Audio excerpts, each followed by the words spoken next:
ಸೊಸೈಟಿಯ ಅಧ್ಯಕ್ಷರಾಗಿರ್ತಕ್ಕಂತಹ ರವಿಶಂಕರ್ ಅವರೇ, ಈ ಕಾರ್ಯಕ್ರಮವನ್ನು ಉತ್ತಮ ರೀತಿಯಲ್ಲಿ ಆಯೋಜಿಸಿರ್ತಕ್ಕಂತಹ BPAC ಸಂಸ್ಥೆ, ಬಿ ಕ್ಲಿಪ್ ಮತ್ತು ಶ್ರೀಕೃಷ್ಣ ವೆಲ್ನೆಸ್ ಯೋಗ ಸೆಂಟರಿನ ಎಲ್ಲ ಕಾರ್ಯಕಾರಿಣಿ ಸಮಿತಿಯ ಮುಖ್ಯಸ್ಥರೇ ಹಾಗೂ ರಶ್ಮಿಕಿರಣ್ ಈಸ್ಟ್ ವೆಸ್ಟ್ ಫೌಂಡೇಶನ್ನ ರಶ್ಮಿಕಿರಣ್ ಅವರೇ, ಮಿಮಿ ಪಾರ್ಥಸಾರಥಿ ಅವರೇ, ಫೌಂಡರ್ ಆ್ಯಂಡ್ ಶ್ರೀಕೃಷ್ಣ ಯೋಗ ಈಶ್ವರ್, ಆಮೇಲೆ ಆನಂದ ಬೇಗೂರವರೇ, ಇಲ್ಲಿ ನೆರೆದಿರ್ತಕ್ಕಂತಹ ಎಲ್ಲ ಬಂಧು ಭಗಿನಿಯವರೇ, ಬಹುಶಃ ನಾವು ಸಾಕಷ್ಟು ರೀತಿಯಲ್ಲಿ ವುಮನ್ ಎಂಪವರ್ಮೆಂಟ್ ಬಗ್ಗೆ ಮಾತಾಡ್ತೇವೆ. ಸರ್ಕಾರ ಕೂಡ ಸಾಕಷ್ಟು ರೀತಿಯಲ್ಲಿ, ಅದು ಕೇಂದ್ರ ಸರ್ಕಾರ ಇರ್ಬೋದು, ರಾಜ್ಯ ಸರ್ಕಾರ ಇರ್ಬೋದು, ಸಾಕಷ್ಟು ರೀತಿಯಲ್ಲಿ ಹಲವಾರು ಕಾರ್ಯಕ್ರಮಗಳನ್ನು ಮಹಿಳಾ ಸಬಲೀಕರಣ ಅನ್ನುವ ದೃಷ್ಟಿಯಲ್ಲಿ ಸಾಕಷ್ಟು ರೀತಿಯಲ್ಲಿ ಮಾಡ್ತಿದೆ. ಬಂಧುಗಳೇ, ಇಲ್ಲಿಯವರೆಗೆ ನಾವು ಸೋಷಿಯೋ ಎಕನಾಮಿಕ್ ಆ್ಯಂಡ್ ಪೊಲಿಟಿಕಲ್ ಎಂಪವರ್ಮೆಂಟನ್ನು ಮಹಿಳೆಯರಿಗೆ ಕೊಡುವುದಿಲ್ವೋ ಅಲ್ಲಿವರೆಗೂ ಕೂಡ ಯಾವುದೇ ರೀತಿಯಾದಂತಹ ಕಾರ್ಯಕ್ರಮಗಳು ಆಗುವುದಿಲ್ಲ. ಅದು ಸ್ಪೆಷಲ್ ಡೆವಲಪ್ಮೆಂಟ್ ಗೋಲ್ಸ್ ಇರ್ಬೋದು, ಬೇರೆ ಬೇರೆ ರೀತಿಯಾದ ಕಾರ್ಯಕ್ರಮಗಳಿರಬಹುದು. ಸ್ನೇಹಿತರೆ, ನಾವು ನೀವು ಕೊಡ್ತಕ್ಕಂತಹ ಕೋಟ್ಯಾಂತರ ಟ್ಯಾಕ್ಸ್ ಹಣದಲ್ಲಿ ಭಾರತ ಸರ್ಕಾರ, ರಾಜ್ಯ ಸರ್ಕಾರ ಹಲವಾರು ಮಹಿಳಾ ಸಬಲೀಕರಣ ಯೋಜನೆಗಳನ್ನು ಜೋಡಿಸ್ಕೊಂಡಿದ್ದಾರೆ. ಬಹುಶಃ ಅದರಲ್ಲಿ ಕೂಡ ಅವು ಸಾಕಷ್ಟು ಅರಿವು ನಮ್ಮ ಗ್ರಾಮಾಂತರ ಮತ್ತು ನಗರ ಪ್ರದೇಶದಲ್ಲಿರ್ತಕ್ಕಂತಹ ಮಹಿಳಾ ನಾಗರಿಕರಿಗೆ ಅಷ್ಟೊಂದು ಅರ್ಥವಾಗಿಲ್ಲ ಅಂತಕ್ಕಂಥ, ಅರಿವಿಲ್ಲ ಅಂತಕ್ಕಂಥ ನನ್ನ ಒಂದು ಭಾವನೆ. ಮೊನ್ನೆ ಒಂದು ವಿಧಾನ ಪರಿಷತ್ನಲ್ಲಿ ಒಂದು ಪ್ರಶ್ನೆಯನ್ನು ನಾವು ಕೇಳಿದಾಗ, ಮಹಿಳಾ ಮತ್ತು ಮಕ್ಕಳ ಆರೋಗ್ಯ ಕಲ್ಯಾಣ ಸಂಬಂಧಪಟ್ಟಾಗೆ ಕೇಳಿದಾಗ ಸುಮಾರು 216 ಯೋಜನೆಗಳಿದ್ದಾವೆ, ಸುಮಾರು ಸಾವಿರಾರು ಕೋಟಿ ರೂಪಾಯಿಯ ಅಂತಹ ಅಲೋಕೇಶನ್ಸ್ ಅಥವಾ ಅನುದಾನ ಇದೆ.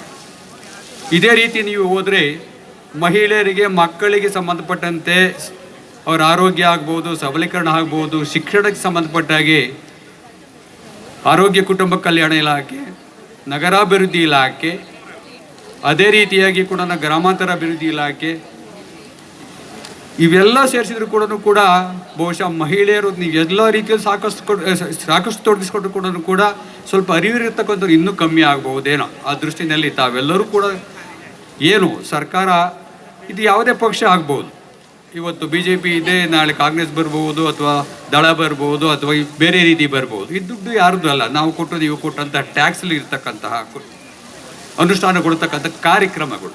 ಈ ಕಾರ್ಯಕ್ರಮಗಳು ಯಾವ ರೀತಿ ಆಗ್ತಿದ್ದಾವೆ, ಯಾವ ರೀತಿ ನಡೀತಾ ಇದೆ, ಸದುಪಯೋಗ ಆಗ್ತಿದೆಯೋ ಆಗ್ತಾ ಇಲ್ಲ ಇರ್ತಕ್ಕಂಥದ್ದನ್ನು ನೋಡಿ ಕೇಳ್ತಕ್ಕಂಥ ಹಕ್ಕು ನಿಮ್ಮೆಲ್ಲರಿಗೂ ಇದೆ, ನಮ್ಮೆಲ್ಲರಿಗೂ ಜವಾಬ್ದಾರಿ ಇದೆ. ಯಾರು ನಾವು ಈ MLA ಆಗಿ, MLC ಆಗಿ, MP ಆಗಿರ್ತೇವೆ, ಅದು ನಮ್ಮ ಕರ್ತವ್ಯ ಆಗಿದೆ.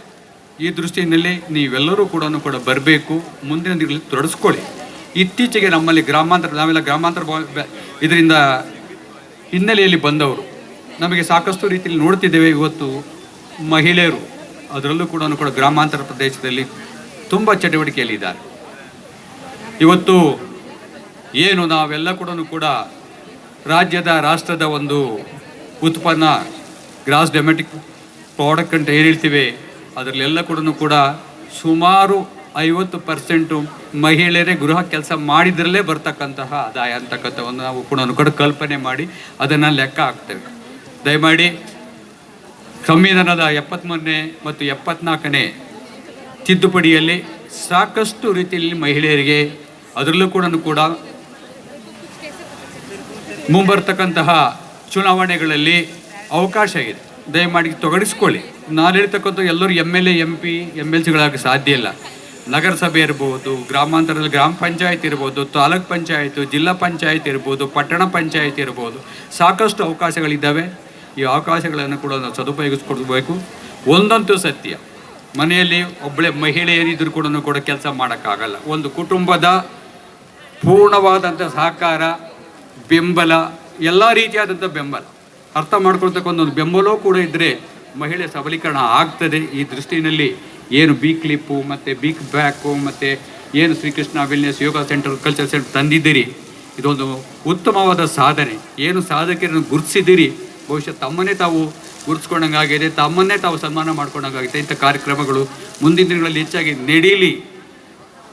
ನಮ್ಮ ಪಕ್ಷದ ವತಿಯಿಂದ, ನನ್ನ ಜನತಾದಳ ಪಕ್ಷದಿಂದ ಅಥವಾ ನನ್ನ ವೈಯಕ್ತಿಕ ವತಿಯಿಂದ ತಮ್ಮರಿಗೆ ಏನಾದರೂ ಸಹಕಾರ ಬೇಕಾದರೆ, ಬೇರೆ ರೀತಿಯಲ್ಲಿ ಸಹಾಯ ಬೇಕಾದರೆ ದಯಮಾಡಿ ನಾನು ಕೂಡ ಇದರಲ್ಲಿ ಪಾಲ್ಗೊಳ್ಳಕ್ಕೆ ಇಚ್ಛೆಪಡ್ತೇನೆ.